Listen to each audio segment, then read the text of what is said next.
ಈಗ ನಾನು ಕೂಡ ಮಾತಾಡೋದನ್ನು ನಾನು ಸ್ವಲ್ಪ ಭಾಳ ಅರ್ಲಿ ನನ್ನ ಸ್ಟೇಟ್ಮೆಂಟ್ಗಳು. ನಾನು ನೇರವಾಗಿ ಹೇಳ್ತಕ್ಕಂಥದ್ದನ್ನು ತಪ್ಪಾಗಿ ಅರ್ಥೈಸ್ತಾರೆ. ನಾನು ಹೇಳೋದೇನು ಅಂತ ಹೇಳಿದ್ರೆ, ಯಾರಾದರೂ ಆಗಲಿ ಒಬ್ಬರು ದೂರದಾರ, ಸ್ನೇಹಮಯಿ ಕೃಷ್ಣನೇ ಇರ್ಬೋದು, ಗಂಗರಾಜನೇ ಇರ್ಬೋದು, ಅದು ಇನ್ನೂ ಹಲವಾರು ಇದ್ದಾರೆ, ಆಟೆ ಕಾರ್ಯಕರ್ತರಿದ್ದಾರೆ. ಅವರು ಒಂದು ಪತ್ರ ಸಿಕ್ಕಿದ ಕೂಡಲೇ ಅದನ್ನು ದೂರು ಕೊಡ್ತಾರೆ, FIR ಮಾಡ್ತಾರೆ. FIR ಮಾಡೋದು ಅದಕ್ಕೆ ತನಿಖೆ ಮಾಡಲಿಕ್ಕೆ. ನಾನು ಅದಕ್ಕೆ ಏನು ಹೇಳಿದ್ದು ಅಂದರೆ, ಒಂದು FIR ಆದ ಕೂಡಲೇ ಯಾರನ್ನೇ ಆಗಲಿ ಅಧಿಕಾರದಲ್ಲಿ ಇರ್ತಕ್ಕಂಥವ್ರನ್ನ,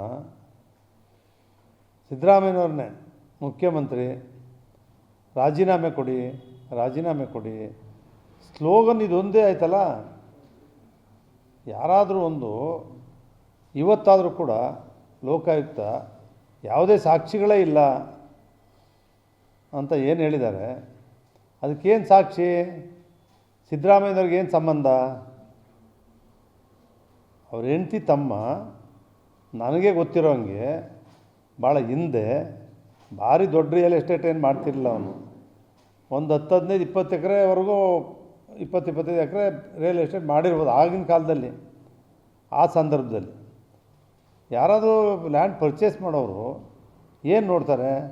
ಒಂದು ಪಾಣಿ ನೋಡ್ತಾರೆ, ಒಂದು ಪಟ್ಟೆ ನೋಡ್ತಾರೆ, ಅವ್ರು ಕೊಟ್ಟರೆ ದಾಖಲಾತಿನ, ರೆವಿನ್ಯೂ ದಾಖಲಾತಿ ಏನು ಕೊಡ್ತಾರೆ ಇವತ್ತಿಂದು, ಅದು ನೋಡಿದ ಕೂಡಲೇ ಅಗ್ರಿಮೆಂಟೋ ಕ್ರಯನ ಮಾಡ್ಕೊಂಬಿಡ್ತಾರೆ.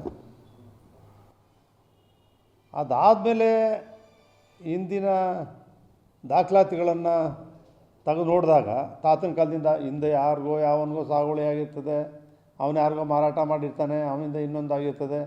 ಇವೆಲ್ಲ ಪರಿಶೀಲನೆ ಮಾಡಿದ್ಮೇಲೆ ತಾನೇ ಗೊತ್ತಾಗೋದು ಆಗ್ತಕ್ಕಂಥದ್ದು. ಆದರೆ ಇವೆಲ್ಲವೂ ಕೂಡ ಪ್ರತಿನಿತ್ಯ ನಡೀತಕ್ಕಂಥದ್ದು. ಬೆಂಗಳೂರಿರಲಿ, ಮೈಸೂರಿರಲಿ, ರಾಜ್ಯದಲ್ಲಿ ಯಾವುದೇ ಭಾಗದಲ್ಲೂ ಕೂಡ ನಡೀತಕ್ಕಂಥದ್ದು. ಅದನ್ನು ಯಾರೇ ಇವತ್ತು ಇಡೀ ರಾಜ್ಯದಲ್ಲಿ ಅವ್ರು ಯಾರಾದರೂ ಎದೆ ಮುಟ್ಟಿ ಹೇಳಲಿ, ಧೈರ್ಯವಾಗಿ ಹೇಳಲಿ, 50-50 50-50 ಯೋಜನೆ ಮಾಡದೆ ಯಾವುದಾದ್ರೂ BDA ಇರಲಿ, ಅದು ಹೌಸಿಂಗ್ ಬೋರ್ಡ್ ಇರಲಿ, ಪ್ರಾಧಿಕಾರಗಳಿರಲಿ, ಇವತ್ತಿಗೂ ಕೂಡ ಇವತ್ತು 100ಕ್ಕೆ 100 50-50% ಅವರು ಲೇಔಟ್ಗಳನ್ನ, ಬಡಾವಣೆಗಳನ್ನು ನಿರ್ಮಾಣ ಮಾಡದೆ ಹೋದರೆ ಅವ್ರಿಗೆ ಸಂಬಳಕ್ಕೆ ಕಾಸಿರಲ್ಲ. ವೈಜ್ಞಾನಿಕವಾಗಿ ನಮ್ಮ ಪೂರ್ವಿಕರು ಏನು ಪ್ರಾಧಿಕಾರಗಳನ್ನು ಪ್ರಾರಂಭ ಮಾಡಿದ್ರೆ ಯಾರಿಗೆ ಸೈಟ್ ಕೊಡಬೇಕು, ಮನೆ ಕೊಡಬೇಕು ಅಂತೇಳಿ ಏನು ಮಾಡಿದ್ದಾರೆ, ಅದು ಸಂಪೂರ್ಣ ವಿಫಲ ಆಗ್ತದೆ, ಅದು ತದ್ವಿರುದ್ಧ ಆಗ್ತದೆ. ಆ ಕಾರಣದಿಂದನೇ ಸರ್ಕಾರ, BJP ಸರ್ಕಾರ ತೀರ್ಮಾನ ತಗೊಂಡವ್ರೆ. ಈ ಕಾಂಗ್ರೆಸ್ ಅವರು ಮುಂದುವರ್ಸ್ಕೊಂಡು ಹೋಗ್ತಾವ್ರೆ. 50-50ನಲ್ಲಿ ರೈತರಿಂದ ಲ್ಯಾಂಡನ್ನು ಪರ್ಚೇಸ್ ಮಾಡಿ 50% ಅವರು ಕೊಡಿ ರೈತರಿಗೆ, 50% ಪ್ರಾಧಿಕಾರ ಡೆವಲಪ್ಮೆಂಟ್ ಮಾಡ್ತೀರಲ್ಲ ನೀವು ಇಟ್ಕೊಳ್ಳಿ. ಆ 50%ನ್ನು ನೀವು ಇಟ್ಕೊಂಡದನ್ನು ಜನಗಳಿಗೆ ಹಂಚಿ, ರೈತರ ಪಾಲಿಗೆ ಓದೋದನ್ನು ಅವ್ನು ಯಾರಿಗಾರು ಕೊಡ್ತಕ್ಕಂಥ ಅಧಿಕಾರ ಇದೆ. ರೈತ ಅವನ ಪಾಲಿಗೆ ಬಂದಂಥ ನಿವೇಶನವನ್ನು ಅವ್ನು ಯಾರಿಗೆ ಬೇಕಾದರೂ ಮಾರಾಟ ಮಾಡ್ಕೊಂಡು ಅವನ ಜಮೀನಿನ ಬೆಲೆ ಅವನು ಕೂಡಿಸ್ಕೋಬೇಕಾಗಿದೆ. ಈ ರೀತಿ ರಾಜ್ಯದಲ್ಲೇ ನಡೀತಾ ಇದೆ. ಅದನ್ನು ಹೇಳ್ತಾನೇ ಇದ್ದೀನಿ. GT ದೇವೇಗೌಡ ಅವ್ರ ಅಕ್ಕನ ಮಗ ಹೊಡೆದ್ಬಿಟ್ಟಿದ್ದಾನೆ, ಆಯಿತು ನಮ್ಮ ಅಕ್ಕನ ಮಗ ಮಾಡಿದ್ದಾನೆ ಅಂತಲೇ ಇಟ್ಕೊಳ್ಳಿ, ನನಗೆ ಸಂಬಂಧ ಇಲ್ಲ ಅಂತಲೇ ಇಟ್ಕೊಳ್ಳಿ, ಆಯಿತು ಸಂಬಂಧನೇ ಅದೇ ಅಂತ ಇಟ್ಕೊಳ್ಳಿ. ಅವನು ತಗೊಂಡಿರೋ ಲ್ಯಾಂಡು ಸರ್ಕಾರದ ಫೇಕ್ ಮಾಡಿದಾನ, ಅದನ್ನು ತನಿಖೆ ಮಾಡಿ, ಅದು ಮಾಡಿದರೆ ಅವ್ರಿಗೆ ಶಿಕ್ಷೆ ಆಗಲಿ ಅಂತ ಅವತ್ತೇ ಹೇಳಿದೆ ನಾನು. ಇದೆಲ್ಲವೂ ಕೂಡ ರೆವಿನ್ಯೂ ಇಲಾಖೆಯಲ್ಲಿ ನಡೀತಕ್ಕಂಥದ್ದು. ದಾಖಲಾತಿಗಳನ್ನು ಪಡೆದು ನಗರಾಭಿವೃದ್ಧಿ ಪ್ರಾಧಿಕಾರದವರು ಕೊಡಬೇಕು ಅಂತ ಹೇಳ್ತಾ ಇರ್ತಕ್ಕಂಥದ್ದು.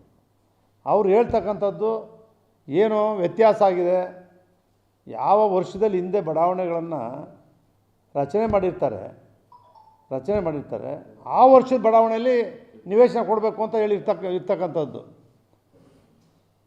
ಇರ್ತಕ್ಕಂಥದ್ದು ಮತ್ತು ಕೋರ್ಟ್ಗಳು ಈವನ್ ಟುಡೇ ಅವನಿಗೆ ಲ್ಯಾಂಡನ್ನು ಕೊಡಬೇಕು, ಅವತ್ತೇ ವಶಪಡಿಸ್ಕೊಂಡಿರಲಿ. ಆಯ್ತಪ್ಪ, ರೈತನಿಗೆ ಅವ್ನು ಲ್ಯಾಂಡ್ ಕೊಡಿಸ್ಬಿಡಿ, ಅವನೆಲ್ಲೋಗ್ಬೇಕು ರೈತ? ನ್ಯಾಯವಾಗಿರ್ತಕ್ಕಂಥವ್ನಿಗೆ, ಭೂಮಿ ಕಳ್ಕೊಂಡಿರ್ತಕ್ಕಂಥವ್ನಿಗೆ ಲ್ಯಾಂಡ್ ಟು ಲ್ಯಾಂಡ್ ಅವನಿಗೆ ಲ್ಯಾಂಡೇ ಕೊಡಬೇಕು ಕಾನೂನುಬದ್ಧವಾಗಿ. ಲ್ಯಾಂಡ್ ಕೊಡೋಕ್ಕೆ ಉತ್ತವಿಲ್ಲ. ಇವರು ಅತಿಕ್ರಮ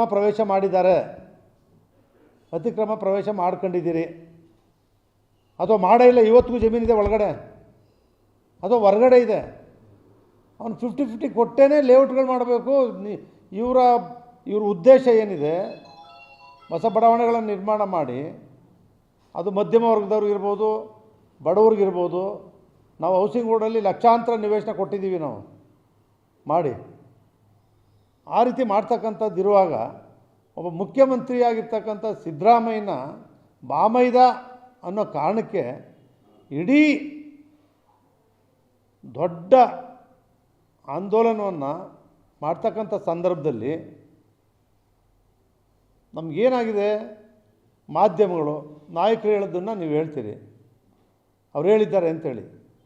ಪ್ರತಿಯೊಬ್ಬರಿಗೂ ಕೂಡ ಸಿದ್ದರಾಮಯ್ಯನವರು ಮುಖ್ಯಮಂತ್ರಿ ರಾಜೀನಾಮೆ ಕೊಡಬೇಕು ಅಂದಾಗ FIR ಆದವರೆಲ್ಲರೂ ಕೂಡ ರಾಜೀನಾಮೆ ಕೊಡೋ ಅಗತ್ಯ ಇಲ್ಲ ಅಂತಕ್ಕಂಥದ್ದನ್ನು ಹೇಳಿದೆ ನಾನು.